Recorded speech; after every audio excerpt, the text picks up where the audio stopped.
High court ने तीन बार ये याचिकाएं खारिज की जिसमें उनके इस्तीफे की मांग की गई थी।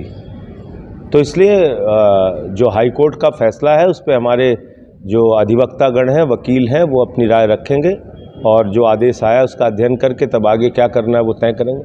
सर, मोदी सरकार बोल रही है आपकी बार 400 पार, आपका स्टेटमेंट है हमारी पार्टी 300 सीटें लाएगी, तो क्या कहोगे? देखिए, बंगाल में बोले 200 पार, आई 77। झारखंड में बोले 65 पार, आई 23। दिल्ली में बोले 45 पार, आई 8। हरियाणा में बोले 75 पार, आई 40। महाराष्ट्र में बोले 150 पार, आई 105।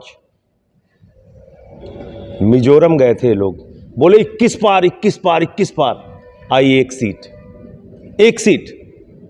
अभी कह रहे हैं 400 पार, 400 पार, 400 पार। जनता कह रही है तड़ी पार, तड़ी पार, तड़ी पार। तो इसलिए इनको इस बार जनता सबक सिखाएगी। ये चुनाव जनता ने अपने हाथ में ले लिया है। महंगाई बहुत बड़ा सवाल है, बेरोजगारी बहुत बड़ा सवाल है।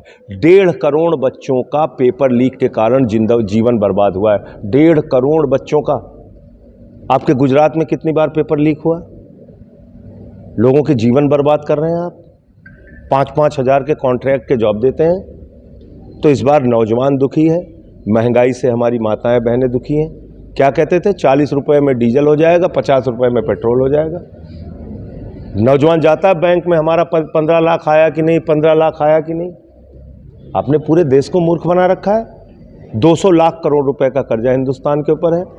आप कहते देश दुनिया की 5वीं बड़ी अर्थव्यवस्था है हम, और प्रति व्यक्ति आय के नाम पे हम 142वें स्थान पे हैं। तो इसलिए जो ये जुमलेबाजी हैं, 400 पार, 500 पार, अरे भाई आप 700 पार कहिए, हम थोड़ी रोक सकते हैं आपको। आप कह सकते हैं अखंड भारत से 700 सीट आएगी हमारी। कुछ श्रीलंका से आएगी, कुछ बांग्लादेश से आएगी, कुछ अफगानिस्तान से आएगी, कुछ पाकिस्तान से आएगी। कहिए, रोकने कहने में थोड़ी रोक है।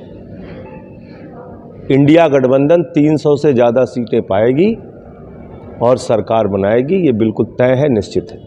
अगर इंडिया गठबंधन की सरकार नहीं बनती हो तो उसके लिए जिम्मेदार किसको ठहराएं? सारे सामूहिक रूप से प्रयास कर रहे हैं और सरकार बनेगी। नहीं बनने का सवाल कैसे है? नहीं बनने का तो कोई प्रश्न ही नहीं है। भाजपा लगातार अरविंद केजरीवाल का इस्तीफा मांग रहे जेल में होने के कारण। तो मणिपुर के सीएम का इस्तीफा क्यों नहीं मांगती भाजपा? आप बताइए, जिस राज्य में 1 साल से हिंसा चल रही है, कारगिल योद्धा की पत्नी को निवस्त करके मणिपुर में घुमाया गया। उस कारगिल के योद्धा ने कहा, मैंने भारत माता की तो रक्षा की, अपनी पत्नी की रक्षा नहीं कर पाया। लोगों के घर जलाए जा रहे हैं, हत्याएं की जा रही हैं। उस सीएम का इस्तीफा नहीं होना चाहिए। अजय मिश्रा टेनी का बेटा 4 किसानों को कुचल के मार देता है। उस अजय मिश्रा का गृह राज्य मंत्री का इस्तीफा नहीं होना चाहिए।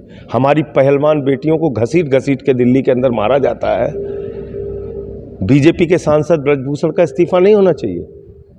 अरविंद केजरीवाल, जिन्होंने बिजली पे, पानी पे, शिक्षा पे, स्वास्थ्य पे, बुजुर्गों की तीर्थ यात्रा पे, माताओं बहनों के लिए बस की फ्री यात्रा पे काम किया, उनका इस्तीफा होना चाहिए। तो इसलिए ये बिल्कुल नाजायज मांग है। अरविंद केजरीवाल जी मुख्यमंत्री थे, हैं और रहेंगे।